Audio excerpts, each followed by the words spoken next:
সুন্দর আচরণ দিয়ে, ইহসান দিয়ে যা জয় করা যায়, নরম আচরণ দিয়ে যেটা অর্জন করা যায়, কঠোরতা দিয়ে সেটা পারা যায় না।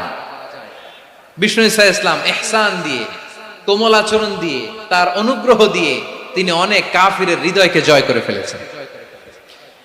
সাইয়েদনা সুমামা ইবনে উসাল রাদিয়াল্লাহু তাআলা আনহুর কথা মনে পড়ে যায়। তিনি ছিলেন ইয়ামামার বাদশা। মদিনাতে বিশ্বনবীকে হত্যা করার নিয়তে এসেছিলেন, গোপনে গোপনে বিশ্বনবীকে হত্যা করে আবার ইয়ামামাতে তিনি ফিরে যাবেন। কিন্তু কি অবাক করা কাণ্ড, হত্যা করতে পারে নাই, সাহাবাদের হাতে তিনি ধরা পড়ে গেলেন। সাইয়েদনা সুমামা ইবনে উসাল রাদিয়াল্লাহু তাআলা আনহু হত্যার নিয়তে আসলেন, কিন্তু হত্যা করতে পারলেন না। সাহাবারা ওনাকে ধরে ফেললেন, ধরে মসজিদে নববীর পিলারের মধ্যে বেঁধে রাখলেন। সুমামা ইবনে উসাল, সিরাত থেকে শুনে, সিরাত থেকে শোনাচ্ছি, রাদিয়াল্লাহু তাআলা আনহু ইয়ামামার অধিপতি ছিলেন। ইয়ামাম বিশ্বনবীকে হত্যার জন্য আসছেন, ধরা পড়ে গেছেন, এখন মসজিদে নববীতে বেঁধে রাখছে, তার মানে বন্দী। এখন স্ট্যাটাস কি? বন্দী, ক্যাপটিভ। তো বিষ্ণু ঈসা ইসলাম সাহাবাদেরকে বললেন, তার খোঁজ খবর নিও, সুমামা ইবনে উসালের খোঁজ খবর নিও। সাহাবারা বলেন, ইয়া রাসূলুল্লাহ, আপনাকে হত্যা করতে এসেছে, তার তো কঠিন ক্যাপিটাল পানিশমেন্ট হওয়া দরকার, কঠিন শাস্তি হওয়া দরকার। বিশ্বনবী বললেন, না, আমি যেটা জানি তোমরা সেটা জানো না, তোমরা সুমামার সাথে ভালো আচরণ করো। বিশ্বনবী সুমামার কাছে গেলেন। প্রথম দিন যে তিনি কালেমার দাওয়াত দিলেন, ইমানের দাওয়াত দিলেন, ইসলামের দাওয়াত দিলেন, রিসালাতের দাওয়াত দিলেন, আখিরাতের দাওয়াত দিলেন। পরের দিন যে বিশ্বনবী সালাতের দাওয়াত দিলেন, যাকাতের দাওয়াত দিলেন, ইসলাম কি, কিভাবে, কেমন করে পালন করতে হয় চমৎকার আর্টিকুলেট করতে শুরু করলেন। তন্ময় হয়ে সুমামা ইবনে উসাল রাদিয়াল্লাহু তাআলা আনহু বিশ্বনবীর কথাগুলো শুনতে আরম্ভ করলো। একদিন নয়, দুই দিন নয়, টানা 3 দিন বিশ্বনবী সুমামার কাছে ইসলামকে প্রেজেন্ট করেছেন, উপস্থাপন করেছেন। আওয়াজ করে বলেন, কয় দিন? 3 দিন। 3 দিন মসজিদে নববীতে বাঁধা। আর সাহাবীদেরকে বললেন, তার খোঁজ খবর নিও, তোমরা যে রুটি বানাও এর মধ্যে সবচেয়ে ভালো আটার রুটিটা তারে দিও, সবচেয়ে রিফাইন্ড খেজুর, যেটা পিওর খেজুর, এটা তারে দিও।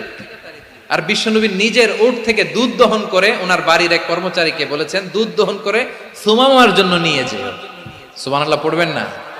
সবাই তো অবাক, ইয়ামামা থেকে আসছে নবীকে হত্যা করতে, বিশ্বনবী দেখে তারে জামাই আদর করে, তাকে মজার মজার খাবার দিও, দুধ দিও, আদর আপ্যায়ন করো।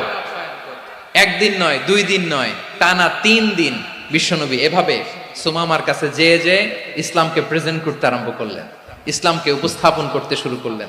আর তাকে চমৎকার এন্টারটেইনমেন্ট, আপ্যায়ন দিতে আরম্ভ করলেন। টানা 3 দিন যখন ইসলামের দ্য বিউটিজ অফ ইসলাম, ইসলামের সুমহান বাণী, সৌন্দর্য তার কাছে উপস্থাপন শেষ, তাকে আপ্যায়ন শেষ, বিশ্বনবী বললেন সাহাবাদেরকে, যাও এবার সুমামার হাতের পায়ের রশি দুটো খুলে দাও।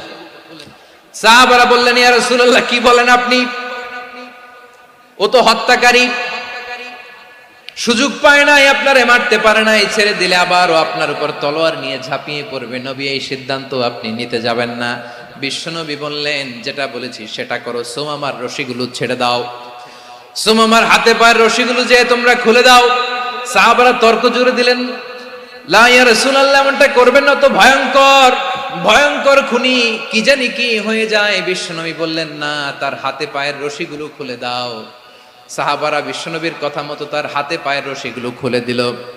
সুমামা মুহূর্তের মধ্যে মসজিদে নববী থেকে বের হয়ে ইয়ামামায় ফিরে না যে মসজিদে নববীর পাশে একটা খেজুর বাগান ছিল, সেখানে চলে গেলেন। সেখানে একটা ছোট্ট কুয়া ছিল, কুয়ার পানি দিয়ে তিনি গোসল করলেন। সুবহানাল্লাহ পড়েন।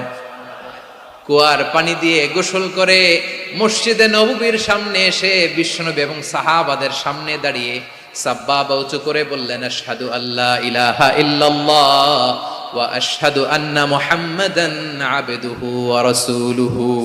আল্লাহু আকবার। আমি সাক্ষ্য দিচ্ছি আল্লাহ ছাড়া কোনো ইলাহ নাই, আর মুহাম্মদ আল্লাহ তাআলার প্রেরিত বান্দা এবং রাসূল। প্রিয় ভাইয়েরা, ইহসান দিয়ে যা জয় করা যায়, কঠোরতা দিয়ে সেটা কঠিনকালেও জয় করা যায় না। আওয়াজ করে বলেন, ঠিক কি না? এবার সুমামা দাঁড়িয়ে বলে, ওগো নবী, আমি তো কালিমা পড়ে মুসলমান হয়ে গেলাম, এবার শোনেন, এই মুহূর্তের আগে আপনার চেহারার চাইতে নিকৃষ্ট কোনো চেহারা আমার কাছে ছিল না, কিন্তু শাহাদা পাঠ করার পরে আপনার চেহারার চাইতে উত্তম শ্রেষ্ঠ কোনো চেহারা আমার কাছে আর নাই। ও নবী, আজকের দিনের আগে ইসলাম ধর্মের চেয়ে নিকৃষ্ট অপছন্দনীয় কোনো ধর্ম আমার কাছে ছিল না, কিন্তু এই মুহূর্ত থেকে ইসলামের চেয়ে সেরা শ্রেষ্ঠ পছন্দনীয় কোনো ধর্ম আমার কাছে নাই। নবী গো, আজকের দিনের আগে মদিনার চাইতে অপছন্দনীয় নিকৃষ্ট কোনো শহর আমার কাছে ছিল না, কিন্তু এই মুহূর্তের পর থেকে মদিনার চাইতে কোনো শ্রেষ্ঠ শহর আমার জানা নাই।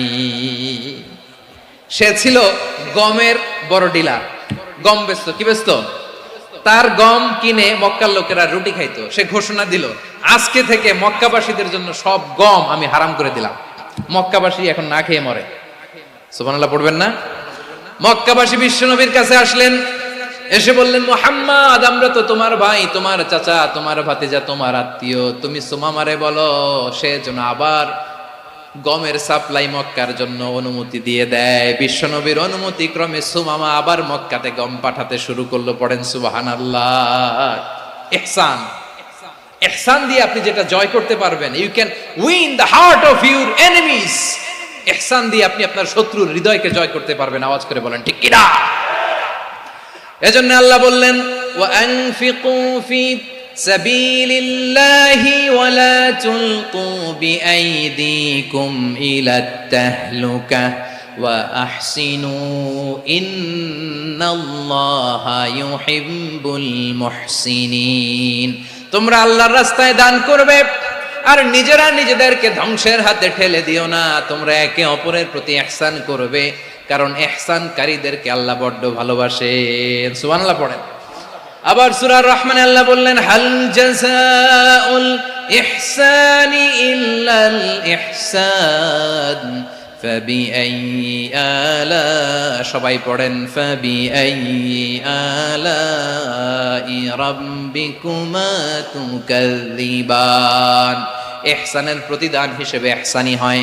বিশ্বনবী সুমামার প্রতি যেমন ইহসান করেছেন, সুমামাও ঠিক তেমন ইহসান ফিরিয়ে দিয়েছে। ঠিক কিনা বলেন? তাহলে এক নম্বরে হচ্ছে আদ, ন্যায় বিচার। দুই নম্বরে সবাই বলেন ইহসান, সদাচরণ।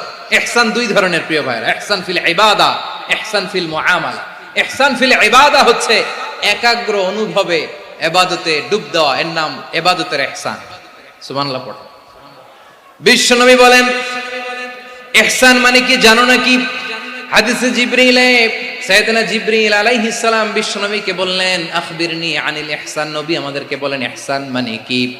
বিশ্বনবী বললেন, আনতা আবুদাল্লাহা কাআন্নাকা তারাহু ফাইন লাম তাকুন তারাহু ফাইন্নাহু ইয়ারাক। ইহসান মানে হলো এমন ভাবে তুমি আল্লাহর সামনে নিজেকে উজাড় করে ইবাদত করবে, তুমি ভাববে তুমি আল্লাহকে দেখতে পাচ্ছ।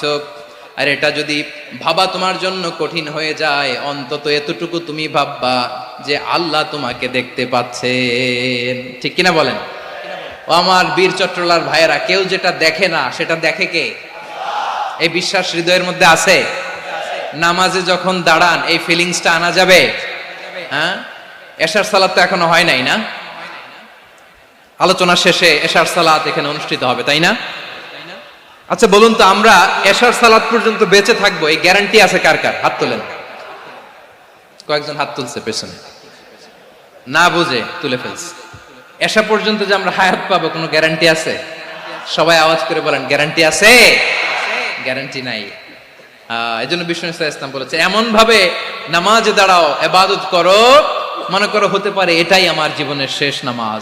পারফর্ম দ্য সালাহ as if this is your last and final prayer. এমন ভাবে সালাতে দাঁড়াও, ভাবো হতে পারে এটাই তোমার জীবনের শেষ নামাজ। এমন ভাবে নামাজে দাঁড়াও, ভাবো এটাই শেষ নামাজ। তাহলে নামাজে একাগ্রতা বাড়ায় দিবে কে? ফলে ইবাদতের ইহসান আমাদের অর্জিত হবে। আর মুআমালাতে ইহসান হলো,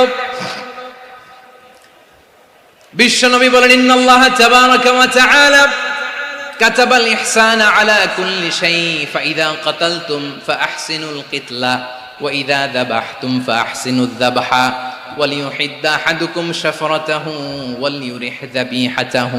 ইহসান দুই ধরনের। আওয়াজ করে বলতে হবে কয় ধরনের? সবাই বলুন আওয়াজ করে, কয় ধরনের?